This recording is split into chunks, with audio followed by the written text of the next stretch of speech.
Two people, same age, both 61, both just left their corporate jobs. They both need an extra $1,000 a month from their portfolios. Same need, same number. One of them ends up paying several $100s more per month in healthcare premiums the following year. The other doesn't, not because one is smarter, not because one saved more, just because of which account they pulled from first. I've watched this happen. And what strikes me every time isn't the tax bill, it's the look on someone's face when they realize the decision already happened, quietly 3 months earlier. Retirement income looks simple from the outside. You have money, you need money, so people assume the math is simple. But this is where things start overlapping. When you retire, you're not just managing a withdrawal. You're managing Social Security timing, Roth accounts, traditional IRAs and 401ks, a brokerage account, Medicare eligibility or ACA marketplace coverage, and on top of all that, RMDs waiting somewhere down the road. And each one runs on a different set of rules. Each of those has its own rules, and those rules don't always agree with each other. So when someone asks, which account should I pull from first?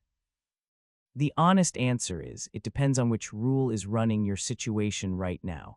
Not last year, not in theory, this year. A couple I think about sometimes, both early 60s, had a brokerage, a traditional 401k, and a small Roth.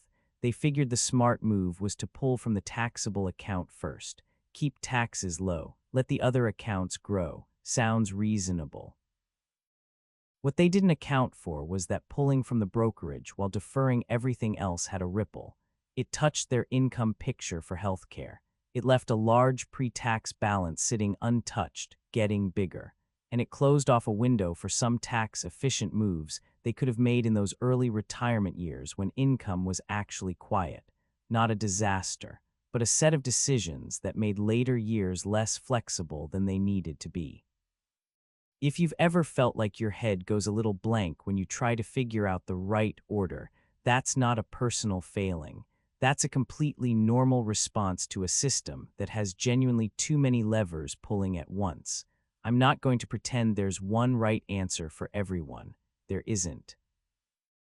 What I can do is give you the 3 rules that actually determine which move makes sense in your situation in this year. Not the perfect tax strategy on paper, not a generic checklist. The 3 rules that tell you which one to look at first. Before we get into the rules, though, we need to look at the map, because each account behaves very differently once money comes out. Most people have heard the phrase tax diversification at some point, but hearing it and actually understanding what it means for your specific withdrawal decisions, those are pretty different things. So let's make this concrete. Once you step back from work, most people's money ends up in 3 places. The first is your taxable bucket, brokerage accounts, bank savings, CDS. You've already paid income tax on the money that went in. That's the key difference. When you sell something at a gain, you owe capital gains tax, but only on the gain, not the full amount you withdraw. Pull $20,000 from here, and the taxable piece might be a fraction of that, depending on your cost basis. The second is your tax-deferred bucket, traditional IRA, traditional 401k, SCP IRA money when in pre-tax. Everything that comes out counts as ordinary income. Pull $20,000 from here, and you're typically adding close to $20,000 to your taxable income for the year. The third is your tax-free bucket, Roth IRA, Roth 401k. You paid tax on the way in. Qualified distributions come out federal tax-free. Pull $20,000 from here, and your taxable income generally doesn't move at all. 3 buckets, same withdrawal, 3 different tax effects. Now, one thing worth knowing. Roth IRAs don't have required minimum distributions during your lifetime. Traditional accounts do, starting at 73 for most people right now, and 75 for those born in 1960 or later under Secure 2.0. That matters more than it sounds, and we'll come back to it. Here's the part that trips people up. The question they're asking is, which account costs me the least today? That's a reasonable question. It's just not the right first question. The question that actually matters is, which account is going to hurt me the least across the full stretch of retirement? Those 2 questions can lead to completely different answers. I've seen people do this without realizing it. Linda looks at her Roth and thinks, this is clean money. No taxes on the way out. Makes sense to use it first and leave the taxable stuff alone. Which sounds reasonable at first, logical, disciplined even, but if she does that in her early 60s, she's burning through one of the most flexible assets she has for the next 20 years. The Roth isn't just tax-free income, it's a pressure valve. It's what gives her options when something unexpected happens, a medical year, a market downturn, a spouse situation she didn't plan for. Once it's gone, that optionality is gone. That's the trade-off that doesn't show up in the math on day one. The fragility path looks like this. You spend years avoiding the traditional IRA because you don't want the tax hit right now. Seems sensible, but the balance keeps growing. Then Social Security turns on. Then RMDs kick in.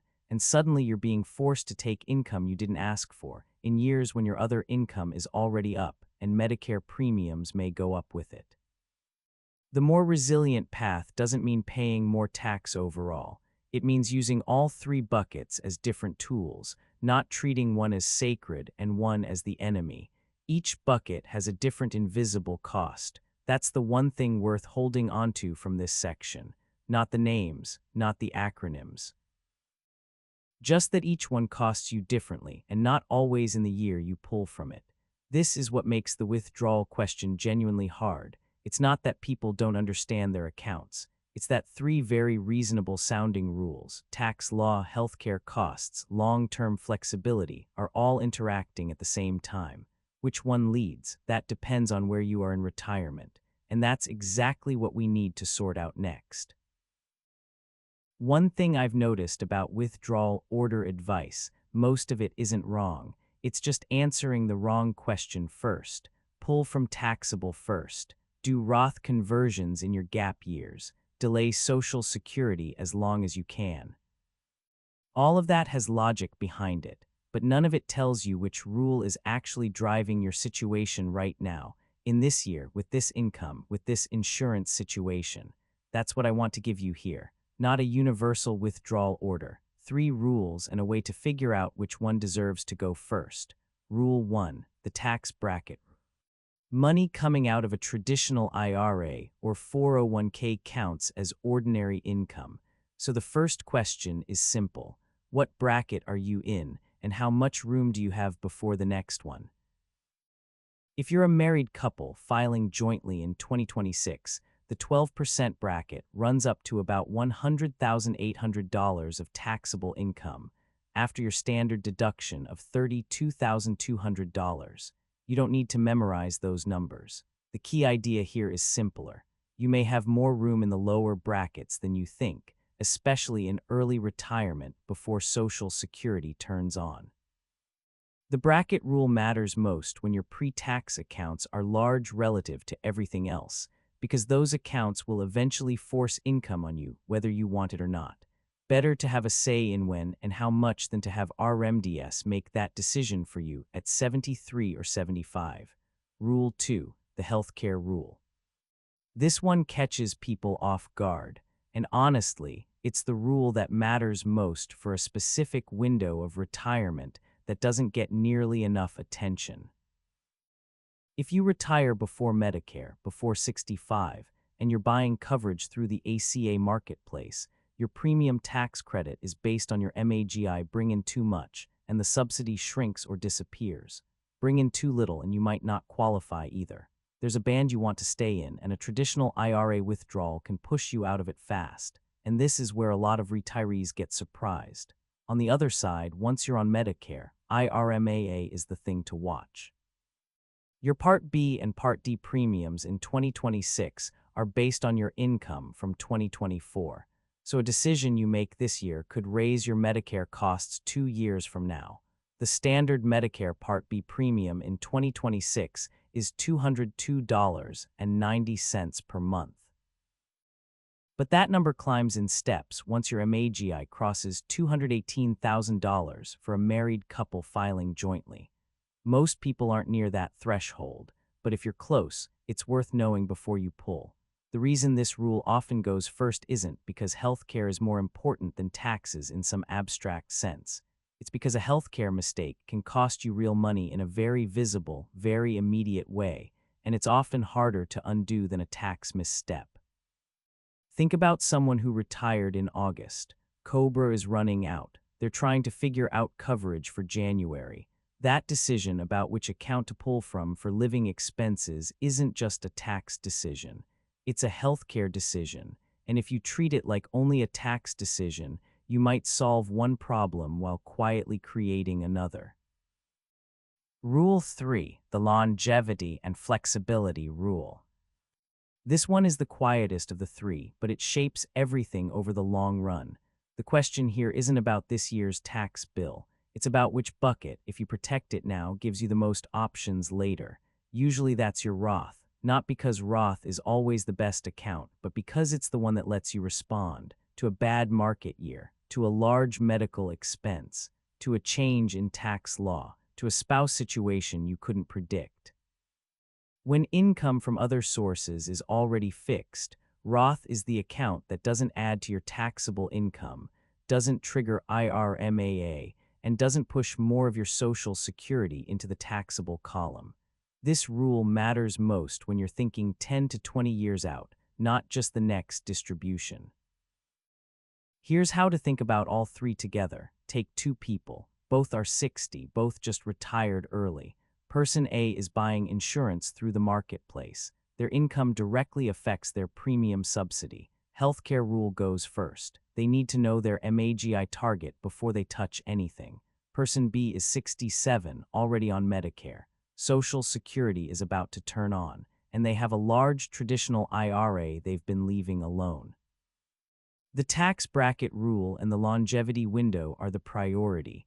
The healthcare question is still in the picture, but it's playing a different role. Same life stage on paper, completely different first move. That's the whole point. The question isn't Roth or IRA. The question is which rule is driving this year. A lot of retirement content gets this backwards. It answers the where to pull from question before it answers the what's running the show right now question. I've seen it create real confusion, not because the advice is bad, but because it skips a step. I don't know your exact situation, but if you take one thing from this section, let it be this. Look at your rule first, then look at your buckets. That said, knowing the framework is one thing, feeling it is another. Because the real cost of getting this wrong usually doesn't show up as a big dramatic moment. It shows up quietly, a few years from now, when you have fewer switches left to flip. That's what we need to look at next. There's a version of retirement planning that feels very responsible in the moment. You leave the traditional IRA alone. You don't want to pay the tax right now. You pull from the brokerage. You live on cash. You let the pre-tax money keep growing. It feels disciplined. It feels like you're protecting yourself. And for a while it is fine. The problem shows up later, quietly, when there are fewer decisions left to make. I've been close to situations where a couple does exactly this, both in their early 60s, recently retired, pre-tax accounts sitting large and untouched. They felt good about it. They were avoiding unnecessary tax, seemed smart. Then Social Security turns on, both of them. Now there's a base of income that wasn't there before. Then RMDs begin, age 73 or 75 for those born in 1960 or later. And those distributions aren't optional. The IRS sets the amount based on your account balance and your age, and it comes out whether you need it or not. Suddenly they're pulling required income on top of Social Security. Their combined income pushes more of their Social Security benefits into the taxable column, and their Medicare premiums, based on income from 2 years prior, start stepping up. None of those things happened because they made a reckless decision. They happened because they followed the same cautious instinct for many years, without looking at what it was building toward. That's the invisible cost, not a single bad year, a slow narrowing of options. Here's a rough way to feel the math on this. The 2026 federal brackets for a married couple filing jointly are roughly this: 10% up to $24,800 of taxable income, 12% above that, 22% above $100,800. 24% above $211,400. Standard deduction is $32,200. You don't need to memorize those numbers. The takeaway is simpler. In a year where a couple has modest income, maybe some dividends, a little interest, not much else, they may have a fairly wide corridor in the 10 and 12% brackets before they hit 22. If they'd taken some traditional IRA distributions during those quieter years, they would have paid tax at 10 or 12 cents on the dollar. Instead, they waited. Now the same dollars are coming out forced on top of Social Security, and the marginal rate is higher. The trade-off isn't always dramatic, but it's real, and it compounds across years. This is what people mean when they talk about the gap years, the window between when you stop working and when Social Security and RMDs turn on. For some people, that's a few years. For others, it's closer to a decade.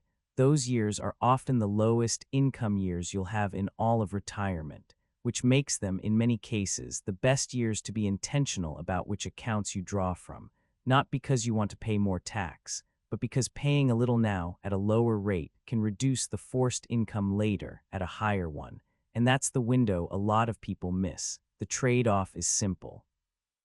Accepting some tax today on your terms to avoid more tax later on the IRS's terms. The other version of this mistake runs in the opposite direction, using Roth too early because it feels clean, tax-free withdrawal, no strings attached. That part is true, but the Roth's real value isn't just that withdrawals are tax-free, it's that they're also flexible. They don't count as income for Social Security taxation purposes. They don't affect your IRMAA calculation. They don't push you into a higher bracket. If you burn through the Roth in your early retirement years for regular living expenses, you've traded long-term flexibility for short-term simplicity. The years when that flexibility would matter most, when other income sources are fixed and you need a lever that doesn't create taxable income, that lever is gone. I'm not saying no one should touch their Roth early.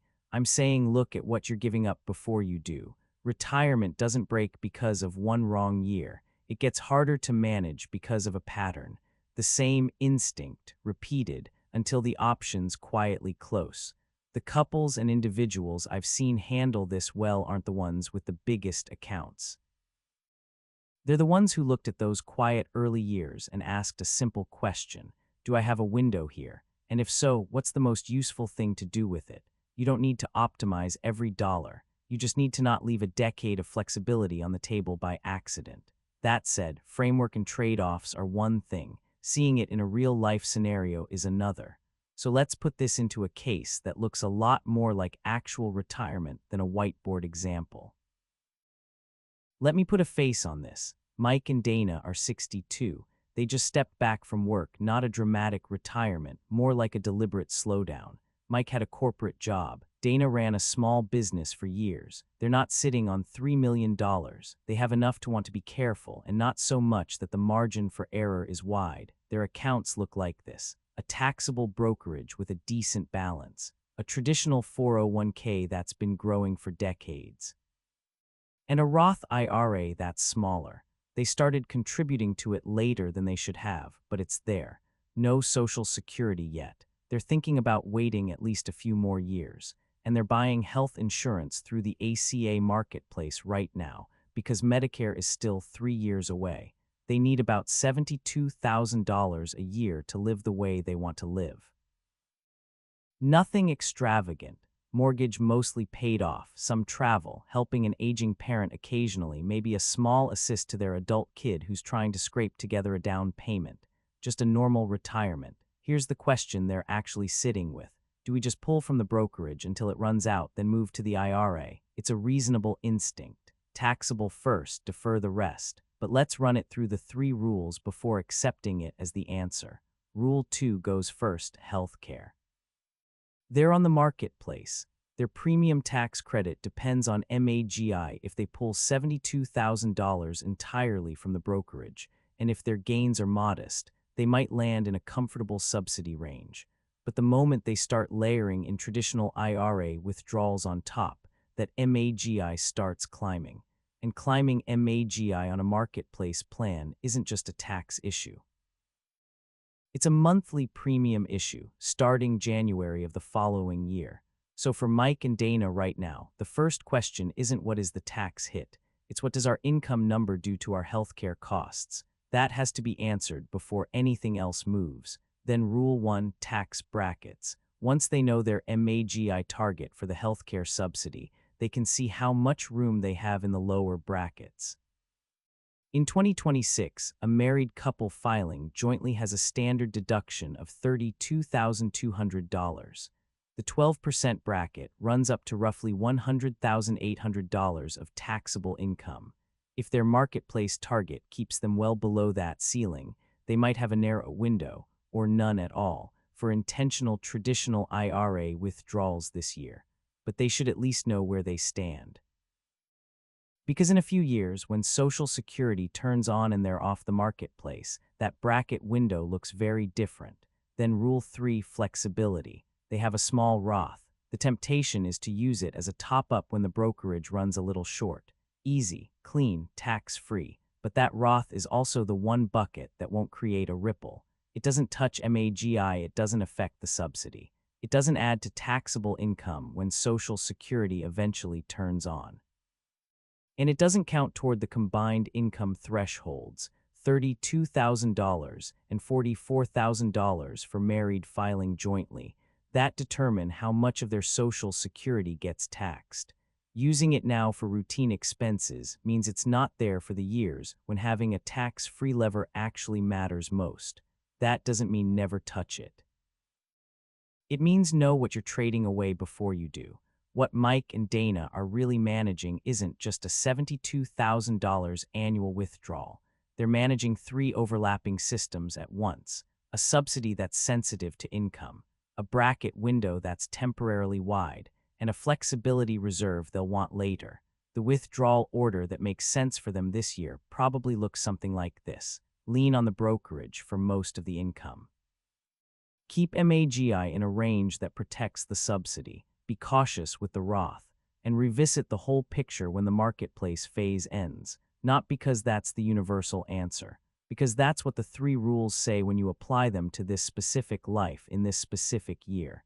If you got to this part of the video and thought, okay, but how do I actually do this year to year? That's exactly the right question. And that's what the next section is about, not a 20-tab spreadsheet. Just 3 decision points you can actually work through before you move money. Most withdrawal mistakes aren't made in a moment of panic. They're made on a quiet Tuesday afternoon when someone logs into their account, sees the balance, and moves money the same way they did last year, because it worked last year and nothing obviously broke. That's not a bad instinct. It's just not a plan. If you want something practical, start with these 3 steps before you pull from any account. Not a checklist for every scenario. Just a decision sequence for this year, your situation, right now. Step 1. Figure out which rule is running the show this year. Before you touch any account, answer one question. What is the most sensitive constraint on my income this year? If you're under 65 and on the ACA marketplace, the healthcare rule goes first. Find your subsidy target range. Know the MAGI number you're trying to stay under or near. That number becomes your ceiling before anything else gets decided. If you're on Medicare, or about to be, IRMAA is the thing to check. Your 2026 Medicare premiums are based on your 2024 income, so if you're making distribution decisions right now, you're also making 2028 premium decisions. The standard Part B premium is $202.90 per month. IRMAA surcharges for married filing jointly start at $218,000 MAGI. Most people aren't near that. But if you're in the range, a $10,000 distribution decision can move you into a higher premium bracket for an entire year. If you're in neither of those situations, retired, Medicare covered, Social Security not yet on, pre-tax accounts still large, the tax bracket window is your first lens. In 2026, MFJ standard deduction is $32,200. The 12% bracket runs to about $100,800 of taxable income. That means a couple with modest other income might have a real corridor to work with before hitting 22%, worth knowing before you default to using the brokerage. The main point is simple. One rule usually matters more than the others. One rule leads. The others are still in the picture, but one leads. Step 2. Build your income from more than one source. Once you know which rule is first, you can think about how to construct your annual paycheck without letting any single bucket carry the whole load. For a lot of people in early retirement, that looks something like this. Draw the bulk of regular living expenses from the taxable account or cash. Take a measured distribution from the traditional IRA to fill up the lower bracket without crossing the key thresholds. Leave the Roth alone unless you need a pressure valve. That's not a formula. It's a logic. The point isn't to make this complicated. It's to avoid the situation where one account is doing all the work, which usually means one rule is being ignored while another is being accidentally violated. Most retirees don't think about it this way, and that's why the same withdrawal pattern quietly repeats for years. Honestly, a lot of retirement plans don't go sideways because of bad investment returns. They go sideways because every year someone pulls money the same way, from the same place, and the downstream effects just quietly accumulate. Step 2 is what breaks that pattern. Step 3, protect at least one flexible bucket. This one is simple to say and easy to skip over in practice. Going into each year, you want at least one account that can absorb a surprise without creating a taxable event you didn't plan for. For most people, that's the Roth. It doesn't add to MAGI, it doesn't push Social Security into the taxable column. The thresholds for that are $32,000 and $44,000 combined income for married filing jointly, and those numbers haven't moved in decades, which means more people are crossing them than used to. The Roth sidesteps all of that. If your Roth is small, the same logic applies to a cash reserve. Something that lets you handle a large, unexpected expense without having to make a taxable distribution in a year when your income is already at the edge of a threshold. You don't need this bucket to be huge. You just need it to exist. Here's a scene that might be familiar. It's November. Open enrollment just started. You're looking at your accounts, trying to figure out if you should move money before year end. You're wondering if you've already done something you can't undo. 3 questions worth asking in that moment. Do I still have room in a lower bracket before year end? Would pulling anything extra right now push my healthcare costs up next year? Am I about to touch the Roth for something I could cover another way? If you can answer those 3 questions, even roughly, you're already making a more intentional decision than most people do. That's not a high bar. It's just a different habit. If you want to make it tangible, pause here and write down 3 lines. Which rule is leading my situation right now? Which buckets I plan to draw from this year? And which bucket I'm going to try to leave alone? That's it. Not a financial plan, just a starting point that's more than nothing. We started with 2 people. Same age, same need, same number. Different outcomes, not because one was smarter, but because one decision made quietly touched more systems than it looked like it would. That's retirement income in a nutshell. It's not about being the smartest person in the room. It's a system with a lot of moving parts, and the people who navigate it well aren't the ones who optimized every dollar. They're the ones who figured out which problem to solve first. Don't ask which account should I pull from before you've asked which rule is running my situation right now. Then use your 3 buckets as tools: taxable, tax-deferred, tax-free, not as a hierarchy you set once and never revisit. And keep at least one bucket that gives you options when life doesn't go according to the spreadsheet. There's a version of retirement that gets sold a lot: clean binders, precise projections, a plan that accounts for everything. I've been close enough to real retirement situations to know that's not usually how it goes. Something changes, a health situation, a market year, a family need you didn't see coming. The couples and individuals who stay steady through that aren't the ones with the most perfect plan. They're the ones with enough flexibility left to respond. That's what this framework is really about, not squeezing out every last dollar of tax efficiency, just keeping retirement manageable, so that when something shifts, you still have a switch or two left to flip. If you've been nodding along and also thinking this still feels like a lot, that reaction makes complete sense. This isn't simple material, and the fact that it feels heavy doesn't mean you're behind. It means you're paying attention to something that actually matters and actually has some complexity to it. That's different from being lost. The goal isn't a perfect retirement on paper. It's a retirement where the financial decisions aren't the thing keeping you up at night.